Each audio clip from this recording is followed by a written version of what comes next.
खबरों से जुड़ी हुई एक और ब्रेकिंग न्यूज है। इजरायल के हाइफा में अब बड़ा हमला हो गया है। डिफेंस सिस्टम को इस बार टारगेट किया गया है। ईरान की तरफ से मिसाइल अटैक किया गया और अपने डिफेंस सिस्टम को टारगेट किया गया है। तस्वीरें आप देखिए किस तरीके से डिफेंस सिस्टम को निशाना बनाया गया है।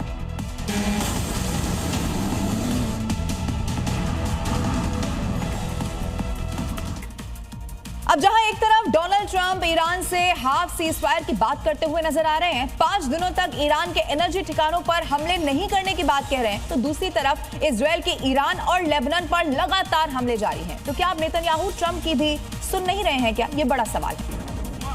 नेतन्याहू फिलहाल ईरान के खिलाफ युद्ध में रुकने के मूड में नहीं है। उन्होंने साफ कर दिया है कि ईरान और लेबनान पर उनके हमले इसी तरह से जारी रहेंगे।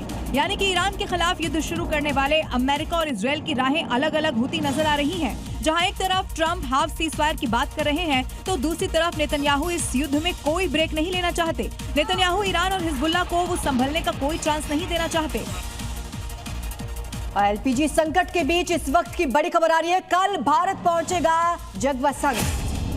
आपको बता दें, ये कांडला बंदरगाह जगवसन पहुंचने वाला है। पाइन गैस भी भारत की तरफ से यहां पर बढ़ गया है। भारतीय जहाजों ने हॉर्मुज को पार कर लिया है। तो ये दोनों जहाज एलपीजी लेकर पहुंच रहे हैं। कांडला बंदरगाह कल पहुंचेगा जगवसन।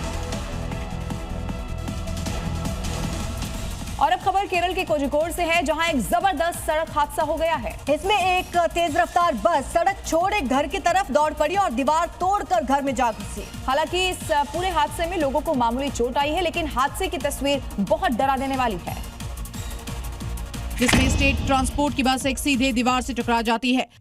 हालांकि कुछ देर के लिए तो घर वालों को पता ही नहीं चलता कि हुआ क्या, क्योंकि हादसे के बाद चारों ओर धूल फैल गई।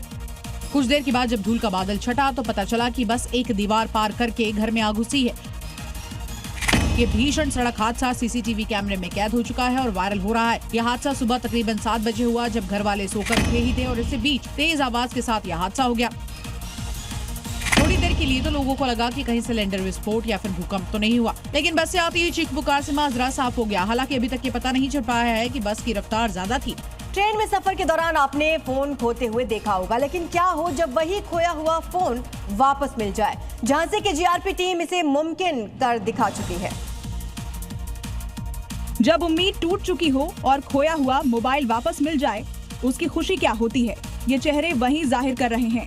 ये तस्वीरें झांसी जीआरपी के दफ्तर की हैं, जहां पुलिस ने अलग अलग कार्रवाई में बरामद किए 227 फोन को उनके असली मालिकों को लौटाए, जिससे उनके चेहरे खिल उठे और लोगों ने खाकी की आभार जताया। सर्विलांस की सटीक घेराबंदी और पुलिस की मुस्तैदी का ही नतीजा है कि 27 लाख रुपए से ज्यादा की कीमत के ये मोबाइल बरामद किए।